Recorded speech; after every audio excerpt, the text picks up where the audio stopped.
raison me manque,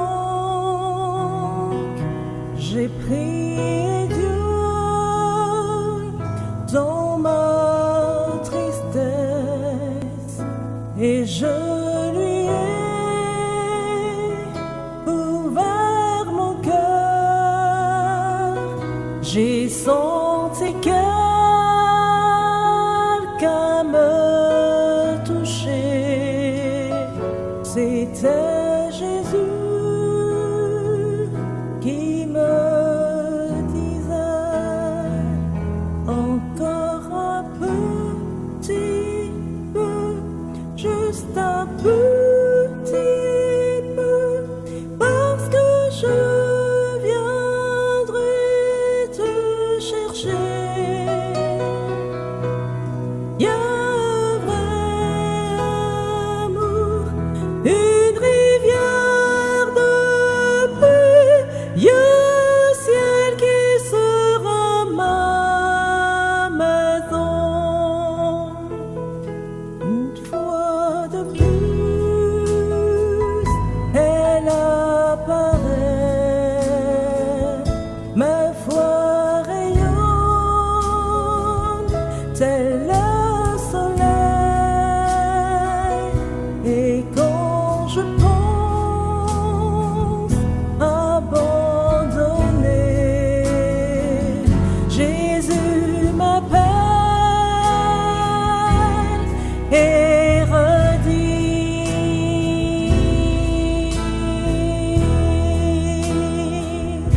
encore un petit peu, juste un petit peu, parce que je viendrai te chercher.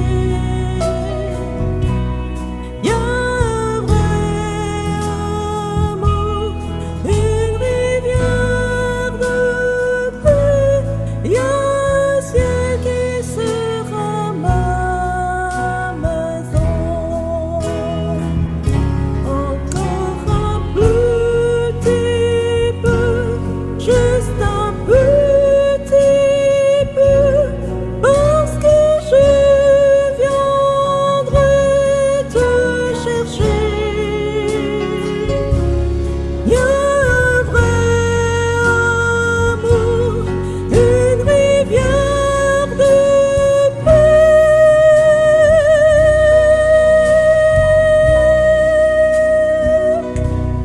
Y a un ciel qui sera ma maison.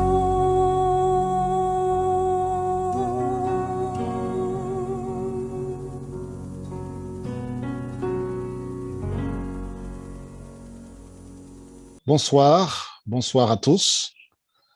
Je suis vraiment heureux de partager ce moment avec vous. Et je suppose que tous ceux qui sont devant leur écran maintenant sont heureux de vivre ce moment-là, rassemblés les uns les autres de Bérite, de Siloé, d'Oreb, de Bethel. Et d'ailleurs, nous sommes vraiment contents de ce que vous partagez ce moment avec nous en ce tout début d'année, année d'ailleurs que je souhaite bonne sous le regard du Seigneur, qu'il nous remplisse de ses bénédictions. Alors, j'aimerais juste en guise d'introduction à notre moment, rappeler que nous allons vivre ce temps-là jusqu'au 14 janvier prochain. Et comme vous venez de l'entendre, nous allons avoir comme chant-thème « Réjouis-toi, chrétien, voici ton maître ». Ce sera notre chant-thème. La première strophe sera interprétée tous les soirs en ouverture de notre rencontre. Je crois que c'est un moment important pour nous, d'autant plus que nous le vivons en district. Et je crois que ça fait du bien de se retrouver les 4 communautés de notre district, vivre des moments comme cela. Ce n'est pas la première fois, nous l'avons vécu il y a quelques semaines, encore un moment de prière, et Dieu nous accorde le privilège d'être réunis encore autour de la prière. Je crois que c'est un rendez-vous important et je suis vraiment content de voir les visages des 4 églises rassemblées ici, ceux qui sont avec nous sur le Zoom, ceux qui nous suivent sur YouTube depuis leur maison, depuis la Martinique ou ailleurs. Et avant d'entrer dans la première partie de cette rencontre, j'aimerais rappeler une chose. Le temps que nous vivons est appelé 10 jours de prière. Et comme son nom l'indique, c'est un moment réservé à la prière. C'est vrai que traditionnellement, on parle de prière et puis on passe beaucoup de temps dans la réflexion, dans l'échange, dans le dialogue, ce qui a sa place. Mais je crois que nous voulons, pendant ces 10 jours de prière, donner la priorité, faire la part belle à la prière. C'est pourquoi nous aurons ce soir 3 temps de prière.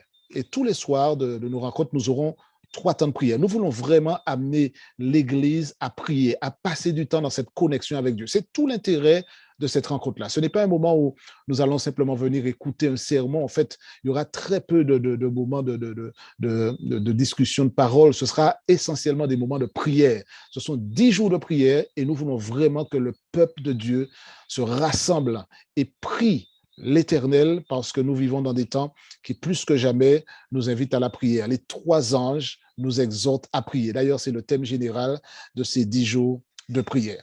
Il y a un passage de la Bible que vous connaissez bien, et j'aimerais juste dire quelques mots après cela, avant d'entrer justement dans notre premier temps de prière.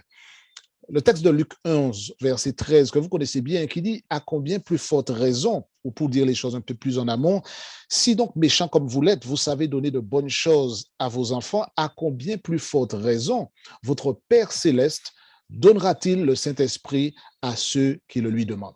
Je crois que ce serait intéressant de garder cela à l'esprit alors que nous entrons dans cette réflexion. Je vais partager avec vous une information que vous savez peut-être, pas dans les détails forcément, mais dont vous êtes conscient. La population mondiale explose. Si vous cherchez les statistiques, vous apprendrez que la planète compte au jour d'aujourd'hui environ 7,8 milliards d'habitants. C'est un nombre considérable. La Terre tourne chaque jour 110 000 km par heure, d'accord? C'est la vitesse de rotation dans l'espace. Et tout cela pour donner une idée un petit peu de la manière dont les choses avancent. On estime, écoutez bien, et vous comprendrez le lien avec ce que nous avons dit tout à l'heure, on estime qu'environ 385 000 bébés viennent au monde chaque jour, sur l'ensemble de la planète, d'accord? 385 000 bébés viennent au monde chaque jour sur la planète, soit chaque année 140 millions de plus. Alors, pourquoi donner ces statistiques? Parce que la question se pose à vous et à moi. Voilà la question. Comment, vous et moi, allons-nous parvenir à atteindre toutes ces personnes avec la bonne nouvelle de l'Évangile? Comment allons-nous faire pour que ce message qui a embrasé nos cœurs, comment allons-nous faire pour qu'il leur parvienne? Ces millions de personnes qui arrivent chaque jour sur la planète. Chaque année, il naît près de 7 fois plus d'enfants qu'il n'y a de membres de l'Église adventiste du 7e jour actuellement. Vous avez compris un petit peu l'ampleur du défi. Donc, il y a une mission que Dieu nous a confiée, et puis il y a une réalité statistique. Il y a des millions de personnes sur la planète, des milliards de personnes. Comment allons-nous faire pour leur faire parvenir ce message des 3 anges? Comment allons-nous faire pour accomplir notre mission? Disons les choses à partir de notre angle, de notre point de vue. Il y a dans le monde au moins 548 villes, c'est ce que les statistiques indiquent, 548 villes dont la population est 2 millions ou plus. La Martinique ne compte même pas un demi-million d'habitants, même pas. Or, il y a près de 550 villes dans le monde dont la population est 2 millions ou plus de millions. Donc, ce sont de très grandes villes. Et beaucoup de ces villes-là se trouvent dans des pays où l'Église adventiste du 7e jour est très peu présente, voire carrément absente. Alors, soyons honnêtes, quand on regarde les statistiques, l'ampleur de la tâche, frères et sœurs, chers amis, nous tous, nous ne pouvons arriver qu'à une conclusion. La tâche qui est devant nous est tellement colossale qu'elle peut devenir décourageante. Comment est-ce qu'on pourra faire pour atteindre toutes ces personnes? Comment faire pour amener le message de l'Évangile, le message des 3 anges à toutes ces personnes dont nous venons de parler? La tâche est immense. Et c'est pourquoi je dis ce soir que la mission qui nous attend n'est pas une mission impossible, même si elle est colossale, elle est impressionnante, elle est phénoménale. Cette mission et ce défi devraient nous amener à faire quoi d'après vous? Eh bien, à nous mettre à genoux, à implorer la présence de Dieu pour qu'il nous équipe, pour qu'il nous forme, pour qu'il nous façonne, pour qu'il nous utilise, pour que nous soyons ses ambassadeurs, des instruments entre ses mains pour accomplir la mission. Et justement, nous sommes un peuple de la prière. Et c'est pourquoi nous vivons des moments comme ceux-là, les 10 jours de prière, pour que nous puissions prendre le temps d'établir cette connexion, de faire en sorte que rien ni personne ne nous empêche de garder ce contact avec la puissance divine pour que nous soyons en mesure d'aller et de répandre l'évangile. Dans le petit pays de la Martinique, dans lequel nous vivons, pour ceux qui sont ici, il y a beaucoup de personnes qui ont entendu parler de l'évangile, mais il y a beaucoup de personnes qui ne connaissent pas le message biblique dans toute sa beauté, dans toute son ampleur. La tâche qui est devant nous tous, elle est immense et elle demande que nous puissions tomber sur nos genoux et implorer la présence de Dieu, l'action du Saint-Esprit dans nos vies. La tentation est grande. Et vous l'avez certainement noté, la tentation est grande de compter sur ses propres forces pour réaliser ce que nous avons à faire. D'ailleurs, humainement, c'est comme ça qu'on fonctionne. On va se former à l'université, on va faire un stage, on va faire une formation pour être en mesure d'accomplir la tâche pour laquelle on nous demande d'agir. L'être humain est un petit peu formaté pour avoir dans ses propres mains les outils pour réaliser des missions. Or, la réalité, c'est qu'aucun effort humain ne sera jamais suffisant pour atteindre le monde pour Jésus-Christ. Ce n'est pas une déclaration défaitiste, c'est une déclaration réaliste. Mais ce qui est le plus important, c'est ce sur quoi elle doit déboucher. Le constat, nous devons le faire. Personne n'a en lui-même les ressources nécessaires pour accomplir la tâche immense dont nous avons parlé tout à l'heure. Les projets humains, aussi légitimes qu'ils soient, demeurent insuffisants. Oui, c'est bien qu'il nous faut mettre en place des programmes, faire des actions, des initiatives qu'il faut mener ici et là. Tout cela est important, mais ne tombons jamais dans le piège qui consiste à croire que notre propre force, notre intelligence, notre savoir, notre clairvoyance nous auront permis de réaliser la mission. Atteindre le monde pour Christ ne sera jamais possible si nous n'avons pas l'intervention du Saint-Esprit. Et j'espère que nous tous ici, nous en sommes conscients. L'importance du Saint-Esprit, ce n'est que par la puissance du Saint-Esprit que le monde pourra entendre le message de la fin des temps que Dieu nous a confié. D'ailleurs, vous connaissez bien le passage, ce n'est ni par la force, ni par la puissance, mais c'est par mon esprit. Par conséquent, vous et moi, ce soir, si nous participons à ce moment, comme j'ai dit tout à l'heure, ce n'est pas simplement pour entendre un message, il n'y aura pas de sermon, comme je vous l'ai dit, nous venons prier parce que nous avons compris une chose. Le message que nous avons à proclamer, nous ne pouvons pas, par notre propre compétence, l'amener à toucher les millions, les milliards de personnes qui ont besoin d'entendre ce message salutaire. Il nous faut de cette puissance venue d'ailleurs, de cette puissance divine, de cette puissance surnaturelle pour que le monde puisse entendre ce message.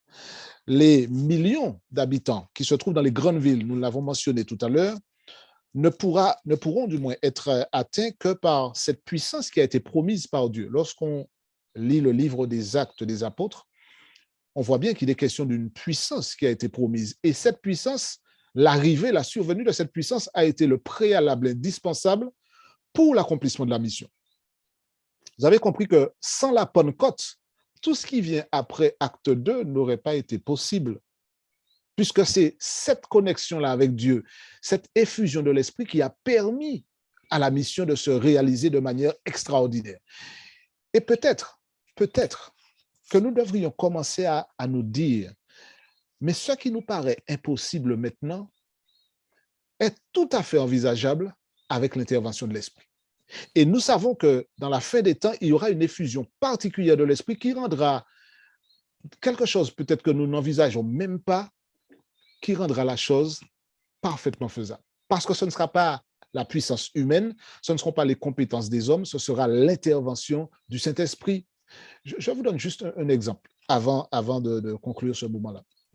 Vous savez, parfois ça m'arrive comme à vous, je dis, mais essayons d'imaginer, je ne sais pas moi, que j'arrive à l'église un samedi matin et puis que je trouve au premier rang, je ne sais pas moi, le premier ministre ou le président de la République assis au premier rang d'église avec le hymne et louange en main, chantant, secouant la tête et puis demandant est-ce qu'on a déjà reçu le questionnaire de l'école du sabbat puisqu'il n'a pas reçu sa copie. Alors peut-être que vous me direz dans quel film j'ai vu ça, ou bien peut-être, je ne sais pas moi, le maire de votre commune, ou bien le voisin qui sort de prison. Imaginez qu'il soit là avec la sébile en train de ramasser la dîme et les offrandes. Alors tout ça relève de la science-fiction pour certaines personnes. Alors que lorsqu'on parle du Saint-Esprit, on n'est pas dans la science-fiction. On est dans la réalité palpable lorsque Dieu fait irruption dans nos vies, dans notre environnement, dans notre réel, pour faire passer la chose à un niveau supérieur. Alors, je ne sais pas si ce que j'ai dit là va se réaliser. Je ne suis pas encore arrivé au stade où je sonde les cœurs et les reins, mais je veux simplement attirer notre attention sur le fait que ce n'est pas la compétence humaine, c'est la puissance de Dieu. Et avec la puissance de Dieu, ce que nous n'arrivons même pas à imaginer est parfaitement du domaine du faisable pour Dieu. L'incroyable bonne nouvelle, c'est que Dieu est déjà en train d'agir alors même que nous sommes en train de prier ce soir. Ça, c'est quelque chose d'extraordinaire. Dans ces endroits qui sont difficiles, ça nous est arrivé tous de voyager. Nous sommes déjà allés dans des grandes villes. Nous avons déjà pris l'avion pour nous retrouver dans des pays où, vous savez, les gens ne savent même pas, n'ont peut-être même pas ouvert la Bible dans leur vie. Ou si vous leur dites que vous êtes membre de l'Église adventiste du 7e jour, vous parlez de nous, eh bien, ils se demanderont, mais de quoi on parle? C'est un vocabulaire qui leur est étranger. Et vous vous dites, mais comment est-ce que dans ces milliers de personnes-là qui sont dans les rues de New York ou ailleurs, est-ce qu'il y a des gens là qui sont prêts à s'arrêter et puis à entendre un message de l'Évangile? Est-ce que dans certains endroits où les gens ne se préoccupent pas du tout de cela, est-ce que Dieu peut arriver à faire quelque chose là? La réponse est oui, mais uniquement par la puissance du Saint-Esprit. Et nous sommes les instruments que Dieu veut utiliser, loin de son esprit, pour accomplir cette mission. Nous sommes invités, frères et sœurs, à rechercher la puissance divine pour obtenir la force nécessaire et accomplir le travail qui est devant nous. Soit, de toutes les façons, nous le savons, hein, la notion de remettre sa vie entre les mains de Dieu, de demander à Christ d'être maître de nos vies est fondamentale dans la dynamique que nous sommes en train d'évoquer. J'aimerais avoir avec vous ce troisième et dernier moment de réflexion.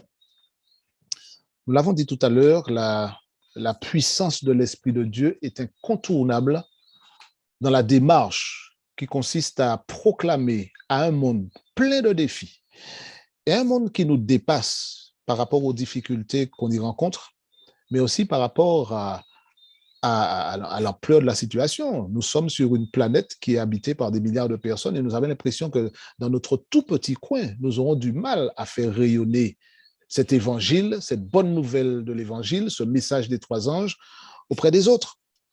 Alors, Jésus a dit, et je reprends le texte de Luc que nous avons mentionné au départ, « Si donc, méchants comme vous l'êtes, vous savez donner de bonnes choses à vos enfants, à combien plus forte raison votre Père céleste donnera-t-il le Saint-Esprit à ceux qui le lui demandent ?» En d'autres termes, nous sommes en train de dire que les êtres humains, avec leur imperfection, font du bien à leurs enfants et donnent de la nourriture et des choses qui feront du bien à leurs enfants. Notre Père céleste, qui n'est pas imparfait, mais qui est parfait, qui nous aime d'un amour incommensurable, à combien plus forte raison, lui, donnera-t-il le Saint-Esprit à ceux qui le lui demandent? En d'autres termes, Dieu est plus que disposé à nous donner le Saint-Esprit dont nous venons de parler, qui est indispensable pour accomplir la mission que nous avons accepté de mener. Frères et sœurs, nous sommes en train de mettre le doigt sur une partie de la mission dont nous ne pouvons pas nous permettre d'ignorer l'importance. Remarquez que dans l'expression, il est dit « à combien plus forte raison ». Ça veut dire que le Seigneur est prêt à faire beaucoup plus pour nous personnellement et beaucoup plus aussi pour son Église, puisqu'il y a toujours les 2 dimensions. Il y a la dimension personnelle et puis il y a la dimension collective. Vous savez, certaines personnes ont eu l'occasion, on le voit parfois dans des films ou même dans la réalité, hein, vous avez peut-être entendu des gens que l'on a surpris un petit peu la main dans le sac. On dit, mais comment est-ce que vous avez pu faire une chose pareille? Et parfois, certaines personnes donnent une réponse qui fait soit pleurer, soit sourire selon les circonstances. On dit, c'est pas moi, je ne sais pas, il y a quelque chose qui a pris le contrôle, quelque chose a simplement, vous savez, a envahi mon esprit et je me suis retrouvé à faire des choses. Ce n'était pas moi qui faisais cela. Nous ne sommes pas victimes du Saint-Esprit. Lorsqu'il s'agit de faire des choses extraordinaires par la puissance de Dieu, nous ne sommes pas des personnes victimes où sans faire exprès, nous avons attrapé le Saint-Esprit comme une maladie et puis nous nous sommes retrouvés à faire des choses bizarres. Non. Nous nous soumettons à la puissance de Dieu en lui disant, Seigneur, remplis-nous de ton esprit. Rends-toi maître de nos âmes, que ton esprit prenne possession de nous et c'est l'Esprit de Dieu à travers nous qui nous permettra d'agir comme des témoins vivants, comme des ambassadeurs, comme des instruments que Dieu utilise. Vous savez, il y a une différence énorme entre quelqu'un qui agit par ses propres forces et puis quelqu'un qui agit par la puissance de Dieu. Pour ceux qui sont férus d'informatique ici, je disais à un jeune que j'ai rencontré qu'au tout début, mon premier ordinateur que j'ai acheté, c'était dans les années, début des années 90, il me semble. Ça faisait sourire le petit jeune, puisque je lui disais, écoute, mon premier ordinateur, j'avais un disque dur qui était à la pointe du progrès à l'époque, hein, qui faisait 129 mégas. Alors, aujourd'hui, c'est une goutte d'eau dans l'océan, et pourtant, c'était mon disque dur. Et à l'époque, on utilisait, ceux qui sont ici âgés de certain âge sauront ce que c'est que les fameuses disquettes, hein, les petits morceaux de plastique qu'on introduisait dans la fente réservée à cet effet. Ça, ce sont des pièces de musée. Je parle là comme si je venais de l'ère préhistorique, hein, pour certaines personnes. Et quand je disais ça aux jeunes, ils m'ont dit, mais attends, mais un CD fait plusieurs fois ce que ton disque dur avait comme capacité à l'époque. Tout cela peut-être pour faire simplement comprendre que aujourd'hui, je ne pourrais pas faire grand-chose avec l'ordinateur de l'époque, puisqu'il serait dépassé, il ne serait même pas capable d'absorber les logiciels me permettant de travailler. Si moi, je veux accomplir la tâche par mes propres moyens, c'est comme si j'allais, mes amis, avec une fourchette, préparer un champ pour pouvoir le cultiver. Vous savez, quand quelqu'un, je ne parle pas des gens qui sont déjà mécanisés avec des tracteurs, etc., mais il y a des gens qui prennent leur fourche et puis qui se mettent à, comme certaines personnes, des tridenter, à préparer la terre, etc., avec une fourche. Si vous allez faire la même chose avec une fourchette de table, vous allez y arriver, mais ça, peut-être vous serez découragé avant. Vous aurez le temps de mourir 2 ou 3 fois avant d'arriver à la moitié et ce n'est pas l'objectif, d'accord?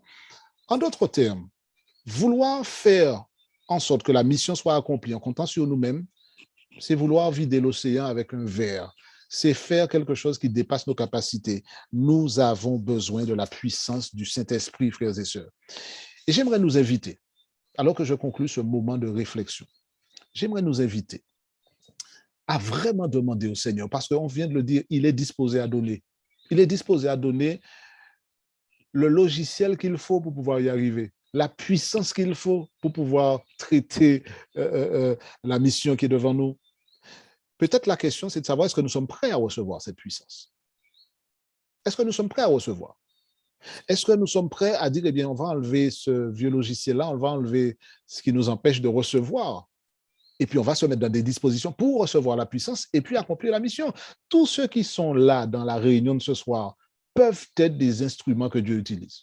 Peu importe vos diplômes, peu importe votre parcours, peu importe la couleur de votre peau, peu importe tout. À partir du moment où on se soumet à la puissance de Dieu et on dit, Seigneur, par ton esprit, utilise-moi, Dieu est prêt à prendre celui qui se vide du moi et qui se laisse remplir par l'Esprit de Dieu et accomplir des choses que ni vous ni moi ne pourrions imaginer. Et on pourrait donner des expériences. Et au cours de la semaine, j'espère qu'on pourra en donner certaines. La promesse du Saint-Esprit n'est pas limitée à une époque. Vous savez, quand on parle de la puissance du Saint-Esprit, tout le temps, on se rapporte à Actes, à Pentecôte. C'est vrai, mais ça, ce n'est simplement qu'un avant-goût des choses à venir. C'est à nous de donner la Pentecôte 2.0 maintenant. C'est à nous de vivre l'expérience. C'est à nous de faire l'expérience maintenant, aujourd'hui, que le Saint-Esprit n'est pas resté scotché au 1er siècle de notre ère, mais qu'il est là, aujourd'hui, à la disposition de tous ceux qui veulent le recevoir. Laissez-moi juste lire cette citation avant que nous entrions dans notre dernier temps de prière. La promesse du Saint-Esprit n'est pas limitée à une époque ou à une classe d'individus. Le Christ a déclaré que l'influence divine de son esprit devrait être avec ses disciples jusqu'à la fin. Depuis la Pentecôte jusqu'à nos jours, le Consolateur a été répandu sur tous ceux qui se sont entièrement soumis au Seigneur et à son service. La citation, elle est tirée des manuscrits inédits d'Ellen White, volume 9, page 303, et elle dit ceci, cette citation. Si 2 d'entre vous s'accordent sur la terre pour demander quelque chose, cela leur sera accordé par mon Père qui est dans les cieux. Car là où 2 ou 3 sont réunis en mon nom, je suis au milieu d'eux. Ça, c'est le préalable pour la citation, le texte de Matthieu 18, 19 et 20. Demandez et vous recevrez. La promesse est faite à condition que les prières se fassent dans l'unité de l'Église. Et en réponse, on peut s'attendre à une puissance bien plus supérieure à celle de la prière faite en privé. La puissance donnée sera proportionnelle à l'unité des membres et à leur amour pour Dieu et les uns pour les autres. J'aimerais juste soumettre ça à notre méditation, à notre réflexion, pour que, au-delà des moments que nous passons ensemble, même si c'est virtuellement, que dans le prolongement de ces réflexions-là, nous puissions, pendant la journée, au travail, à l'école, chez nous, dans le jardin, que nous puissions continuer cette démarche de prière. Nous sommes dans 10 jours de prière, mais nous ne prions pas simplement entre 19 et 20 heures, nous sommes dans une démarche de prière.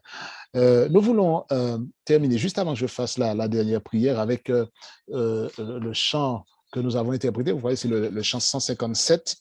Nous allons avoir, 217, j'ai dit 157, 217, qui est notre chant thème, en fait, pour ces 10 jours de prière.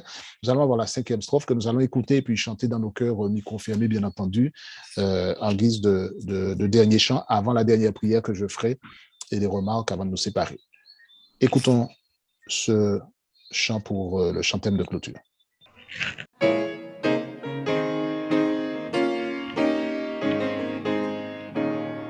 Sauveur du monde, écoute la prière de tes enfants sur le déclin du jour.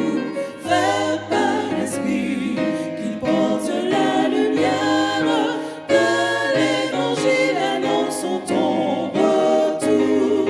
Veille encore bientôt dans la gloire, notre roi paraîtra des cieux. C'est pour Sion les portes la victoire. Voici le jour, frère, lève les yeux.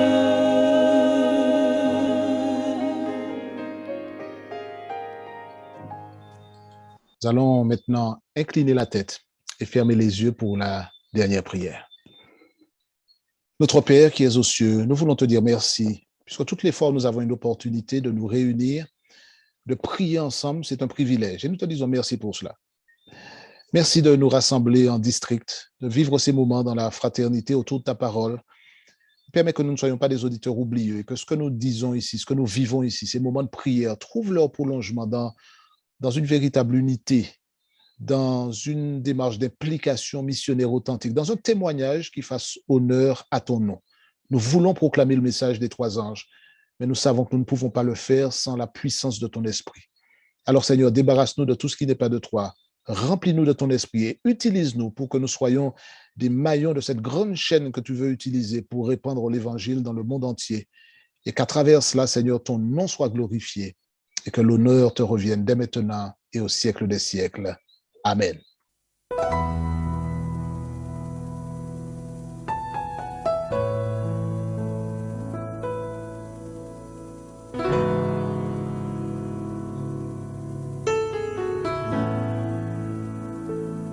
Encore une fois,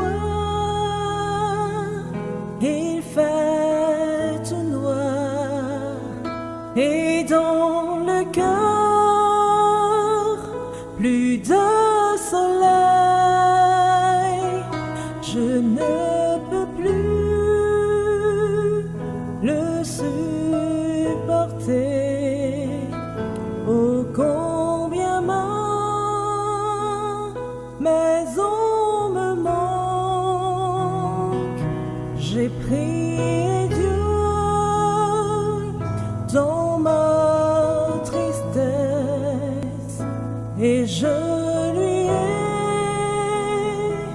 ouvert mon cœur. J'ai senti